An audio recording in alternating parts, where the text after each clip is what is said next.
Thank you very much. Chancellor Kohl, Governing Mayor Deepkin, ladies and gentlemen, 24 years ago, President John F. Kennedy visited Berlin.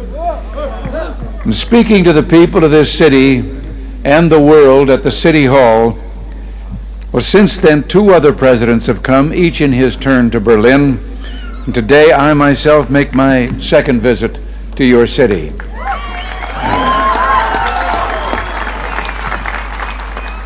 We come to Berlin, we American presidents, because it's our duty to speak in this place of freedom. But I must confess, we're drawn here by other things as well, by the feeling of history in this city, more than 500 years older than our own nation, by the beauty of the Grunwald and the Tiergarten, most of all, by your courage and determination.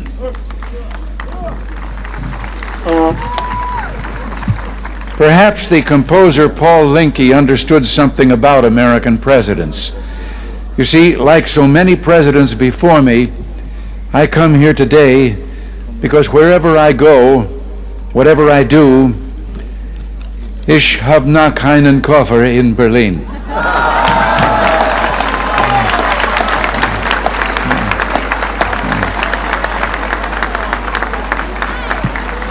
Our gathering today is being broadcast throughout Western Europe and North America. I understand that it is being seen and heard as well in the East. To those listening throughout Eastern Europe, I extend my warmest greetings and the goodwill of the American people. To those listening in East Berlin, a special word. Although I cannot be with you, I address my remarks to you just as surely as to those standing here before me. For I join you, as I join your fellow countrymen in the West, in this firm, this unalterable belief, es gibt nur ein Berlin.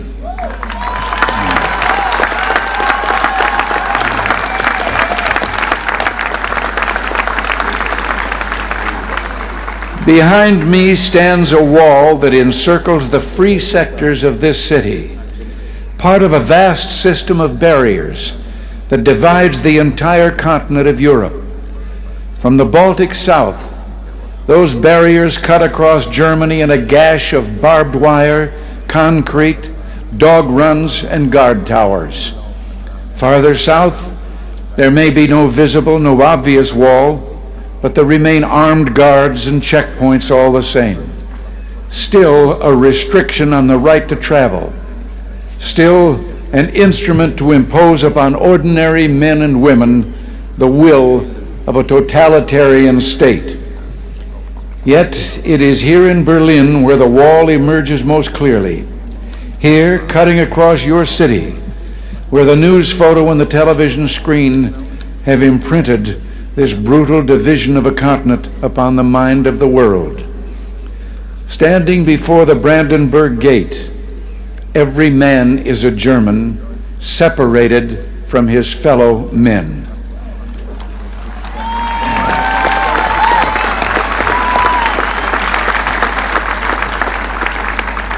Every man is a Berliner, forced to look upon a scar.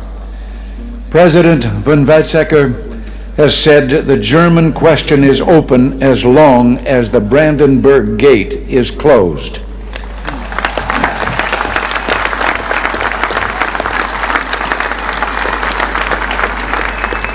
Well, today I say, as long as this gate is closed, as long as this scar of a wall is permitted to stand, it is not the German question alone that remains open, but the question of freedom for all mankind.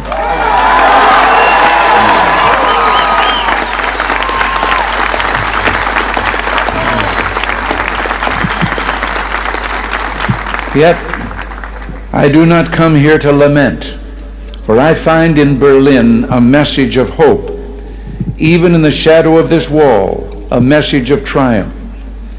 In this season of spring in 1945, the people of Berlin emerged from their air raid shelters to find devastation, Thousands of miles away, the people of the United States reached out to help.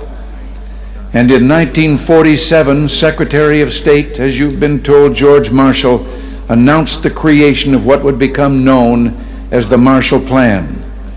Speaking precisely 40 years ago this month, he said, "Our policy is directed not against any country or doctrine, but against hunger, poverty, desperation, and chaos."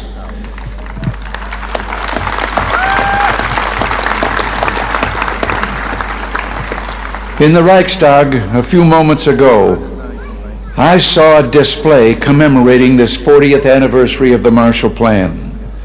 I was struck by the sign on a burnt-out, gutted structure that was being rebuilt. I understand that Berliners of my own generation can remember seeing signs like it dotted throughout the western sectors of the city. The sign read simply, "The Marshall Plan is helping here to strengthen the free world." A strong free world in the West, that dream became real. Japan rose from ruin to become an economic giant. Italy, France, Belgium, virtually every nation in Western Europe saw political and economic rebirth. The European Community was founded. In West Germany and here in Berlin, there took place an economic miracle. The Wirtschaftswunder. Adenauer, Erhard, Reuter, and other leaders understood the practical importance of liberty, that just as truth can flourish only when the journalist is given freedom of speech, so prosperity can come about only when the farmer and businessman enjoy economic freedom. The German leaders reduced tariffs, expanded free trade, lowered taxes. From 1950 to 1960 alone, the standard of living in West Germany and Berlin doubled. Where 4 decades ago there was rubble, today in West Berlin there is the greatest industrial output of any city in Germany.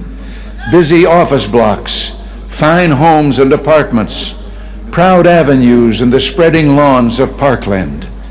Where a city's culture seemed to have been destroyed, today there are 2 great universities, orchestras and an opera, countless theaters and museums. Where there was want, today there's abundance, food, clothing, automobiles, the wonderful goods of the Kudamm.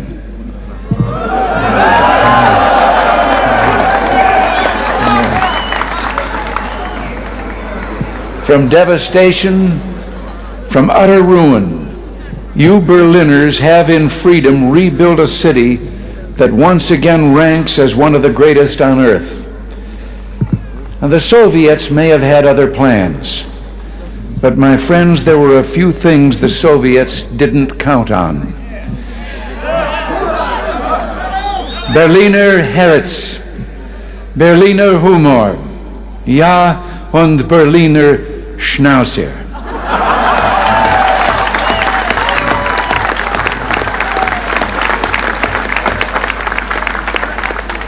In the 1950s, Khrushchev predicted, "We will bury you." But in the West today, we see a free world that has achieved a level of prosperity and well-being unprecedented in all human history. In the communist world, we see failure, technological backwardness, declining standards of health. Now the Soviets themselves may, in a limited way, be coming to understand the importance of freedom.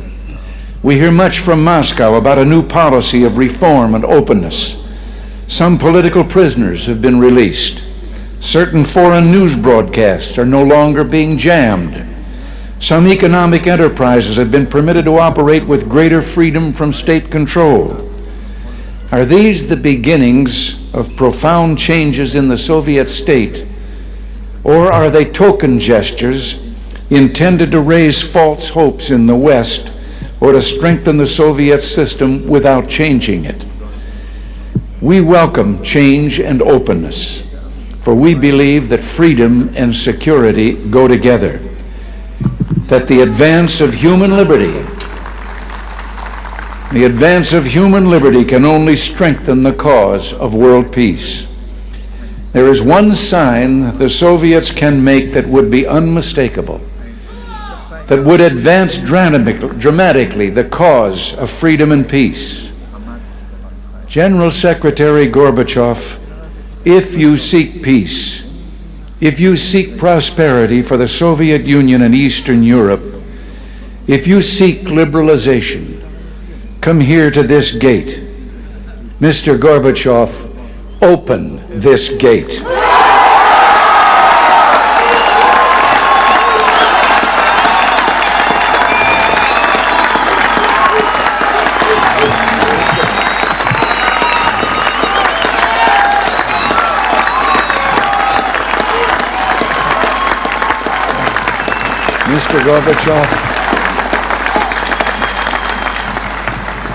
Mr. Gorbachev, tear down this wall.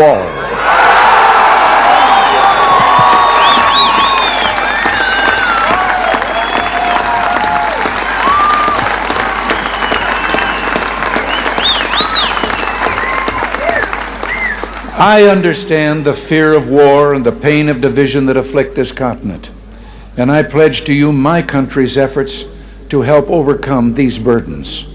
To be sure, we in the West must resist Soviet expansion. So we must maintain defenses of unassailable strength. Yet we seek peace, so we must strive to reduce arms on both sides.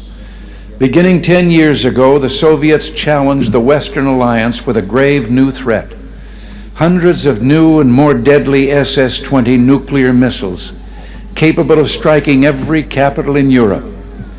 The Western alliance responded by committing itself to a counter-deployment.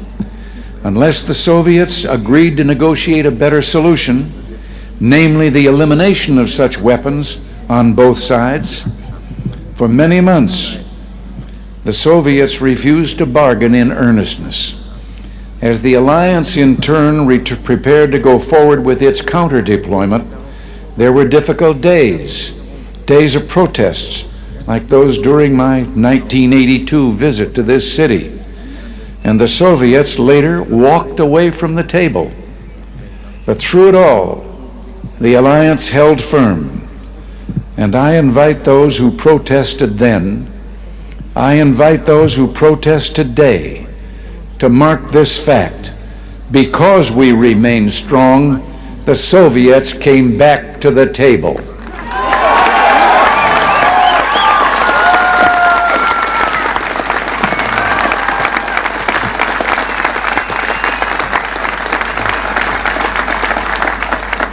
Because we remain strong today, we have within reach the possibility not merely of limiting the growth of arms, but of eliminating for the first time an entire class of nuclear weapons from the face of the earth. As I speak, NATO ministers are meeting in Iceland to review the progress of our proposals for eliminating these weapons. At the talks in Geneva, we have also proposed deep cuts in strategic offensive weapons. And the Western allies have likewise made far-reaching proposals to reduce the danger of conventional war and to place a total ban on chemical weapons. While we pursue these arms reductions, I pledge to you that we will maintain the capacity to deter Soviet aggression at any level at which it might occur.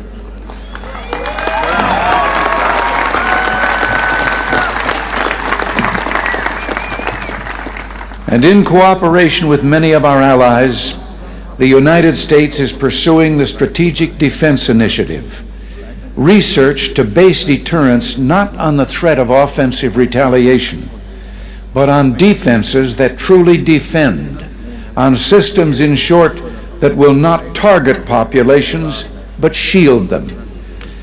By these means, we seek to increase the safety of Europe and all the world. But we must remember a crucial fact. East and West do not mistrust each other because we're armed. We're armed because we mistrust each other.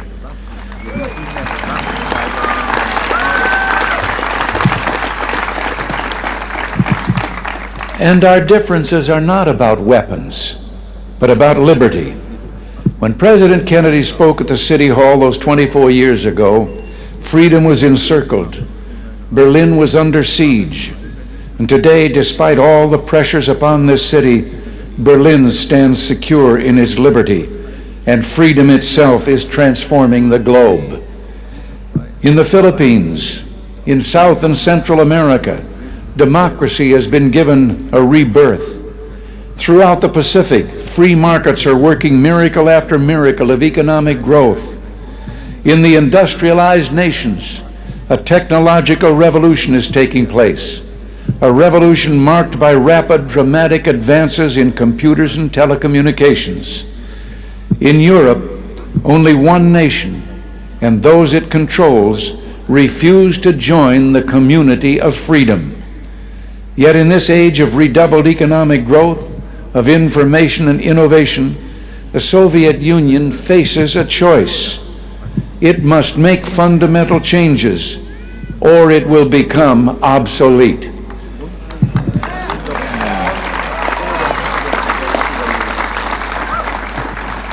Today, thus represents a moment of hope. We in the West stand ready to cooperate with the East to promote true openness, to break down barriers that separate people, to create a safer, freer world. And surely there is no better place than Berlin, the meeting place of East and West, to make a start.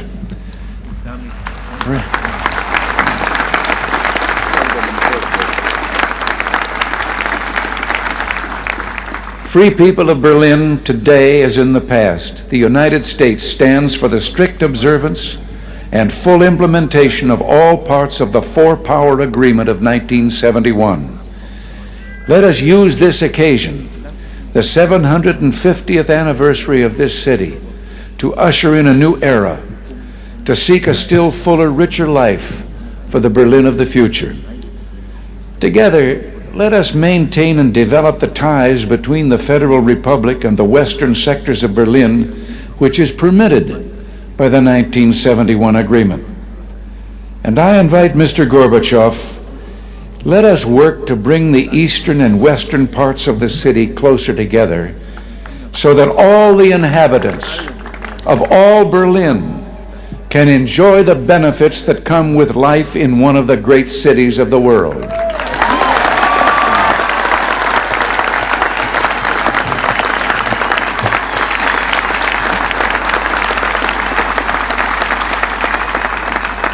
To open Berlin still further to all Europe, East and West, let us expand the vital air access to this city, finding ways of making commercial air service to Berlin more convenient, more comfortable, and more economical.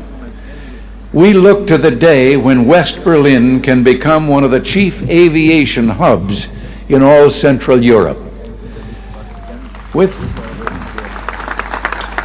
our French and British partners, the United States is prepared to help bring international meetings to Berlin. It would be only fitting for Berlin to serve as the site of United Nations meetings, or world conferences on human rights and arms control, or other issues that call for international cooperation.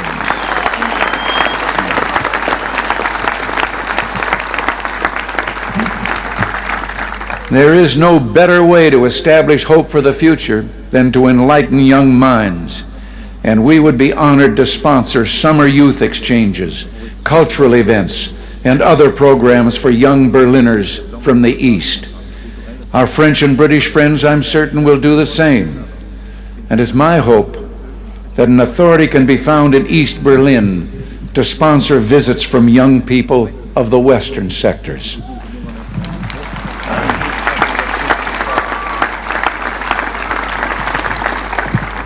One final proposal, one close to my heart.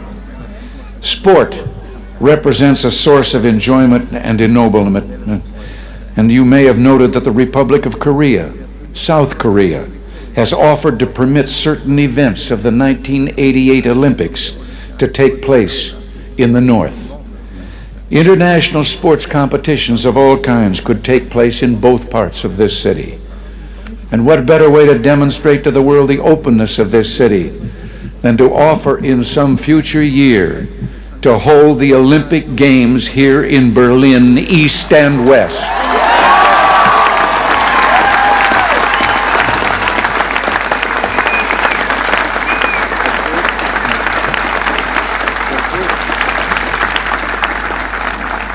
In these 4 decades, as I have said, you Berliners have built a great city.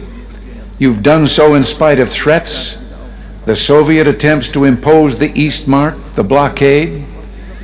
Today, the city thrives in spite of the challenges implicit in the very presence of this wall. What keeps you here?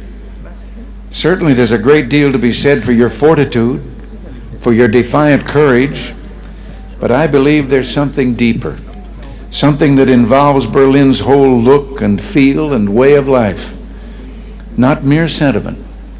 No one could live long in Berlin without being completely disabused of illusions. Something instead that has seen the difficulties of life in Berlin but chose to accept them, that continues to build this good and proud city in contrast to a surrounding totalitarian presence that refuses to release human energies or aspirations. Something that speaks with a powerful voice of affirmation, that says yes to this city, yes to the future, yes to freedom. In a word, I would submit that what keeps you in Berlin is love.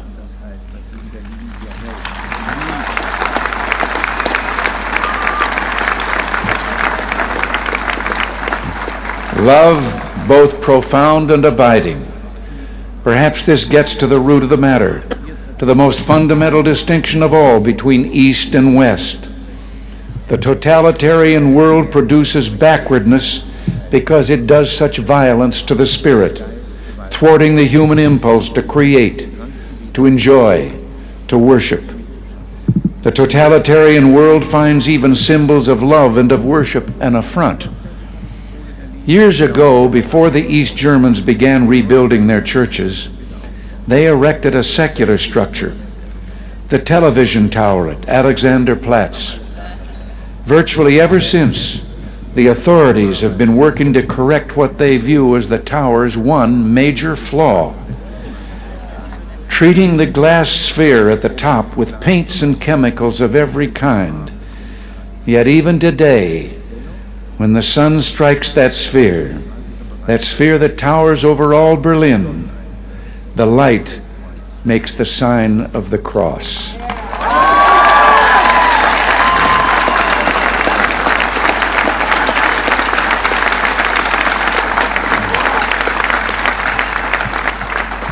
There in Berlin, like the city itself, symbols of love, symbols of worship cannot be suppressed. As I looked out a moment ago from the Reichstag, that embodiment of German unity, I noticed words crudely spray painted upon the wall, perhaps by a young Berliner. Quote, "This wall will fall, beliefs become reality."